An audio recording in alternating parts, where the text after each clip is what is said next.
Hey guys, my name's Shelby. I am a nurse injector here at Amara. We just wanted to do a little educational video and talk about the medical and the cosmetic purposes of Botox and filler. So, first I'm going to start with the medical uses for Botox. So, the first one that not a lot of people know, which is a good thing to know right now as we kind of move into spring, is Botox can help with hyperhidrosis, which is excessive sweating under the arms or on the palms. And we use Botox for that area. It depends on how much we use, but generally it lasts about 6 to 9 months. So that's a good thing to know as we go into spring. The second thing that you may not know is Botox can be used for muscle spasms, specifically in the eyelids, in the face, and in the neck. For an example, my sister-in-law has this little spasm that she gets on her eyelids, and it just lasts all day long, and she works on a computer and she can't focus. So she comes in and I just do one little unit for her right on her eyelid, and it calms that spasm down and it just goes away. So she's able to focus better. Other things that can cause muscle spasming that I specifically work with is patients who have Bell's palsy or facial paralysis. After an injury like that, you get some sagging on one side of the face, but over time that area becomes really, really tight and clenched, and so by putting Botox in those areas, it actually helps relax those muscles and helps smooth out and even out the face. I have a few clients that I'm working on that with them right now, and it's actually been really, really helpful for them, and they're super grateful that there's something that we can do to, even out the face a little bit.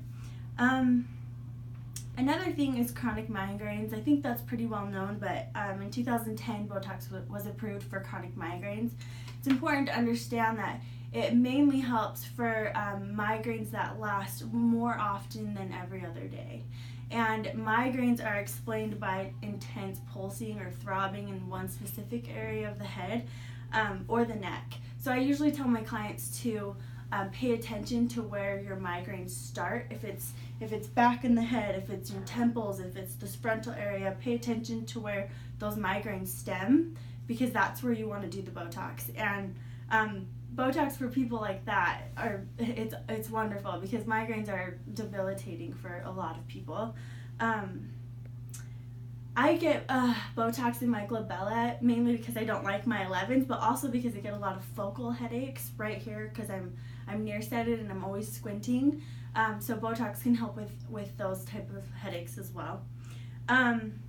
Another medical use for Botox is teeth grinding and jaw clenching. A lot of people don't know they have that, and then they wake up and their jaw is really sore, their teeth get kind of grinded down. So Botox can weaken the masseter muscle. We just inject it right back on the masseter muscle, and that helps to relax that area so you don't grind at night, decreasing the amount of pain and tightness in the jaw. And lastly, interesting thing about Botox is there's been a few studies on how it can help depression. And the mechanism is based on what's called the facial feedback hypothesis, which holds that if a person's facial expressions can affect their mood, which is interesting, but they've found that some patients with depression, if they can't have those sad facial expressions, they actually have a better mood and are more happy. So those are some medical uses for Botox. Cosmetic uses for Botox we are all pretty familiar with, but I'll just run through it real quick. Usually the glabella area here, this is good because my Botox is wearing off, so I can kind of scowl. But the glabella here, creating those 11s, there's 3 thick, strong muscles here called your corrugators and your procerus. This area is probably one of the most common areas people want Botox, because they say, everyone just thinks I look mad, and you're not mad, it's just because this area can get a little hyperactive. So Botox can relax that area. You can do Botox in your frontalis muscle in your forehead. You can do Botox around the eyes to help with the crow's feet, those smile lines. You can also do Botox on the tail of the brow to actually raise and lift your brows up. I naturally have pretty flat brows, so I always give myself a brow lift with Botox. It just helps open my eyes a little bit, makes you look a little bit more awake.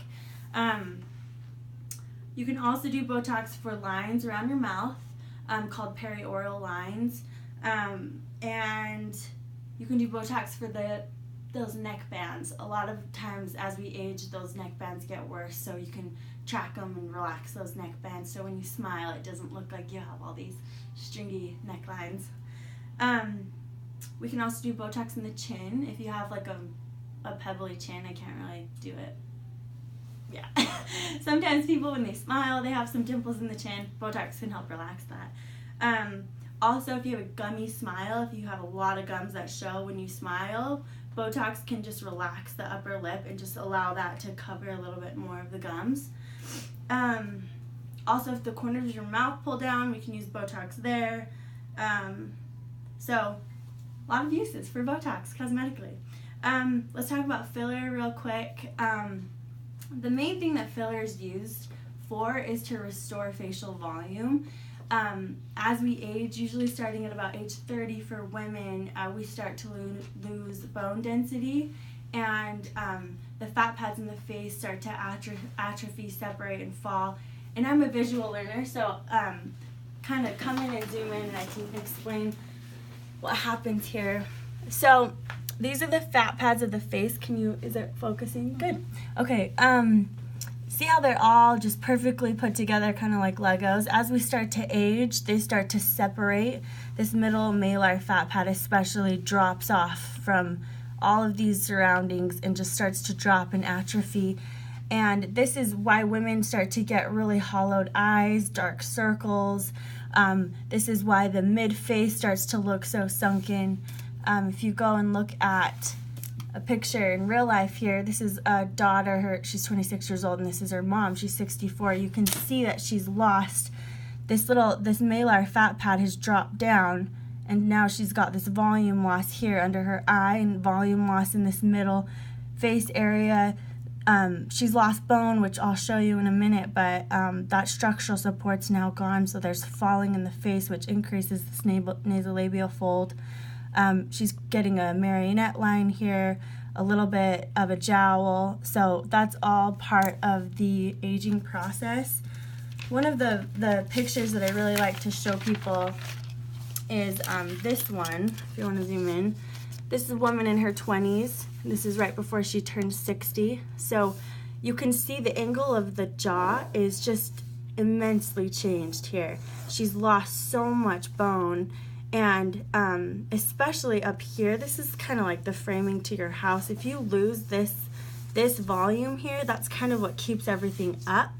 So by adding filler along the cheekbone here, it can help lift the face, lift up that sagging jowl, soften the nasolabial fold, and really just gives a beautiful, natural result.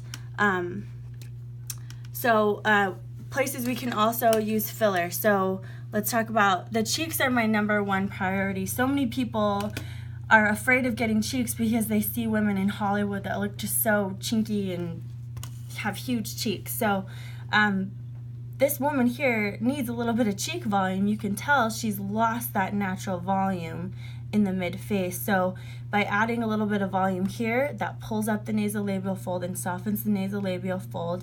If we don't get enough softening here after we reestablish the volume in the cheek, we can add in a little bit of Juvederm or Restylane Refine Define in the mid-face here.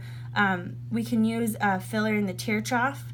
We can rebuild along the jawline, like showing how she previously had lost a lot of bone on the jaw. We can rebuild the jawline, and those are all anti-aging uses of filler.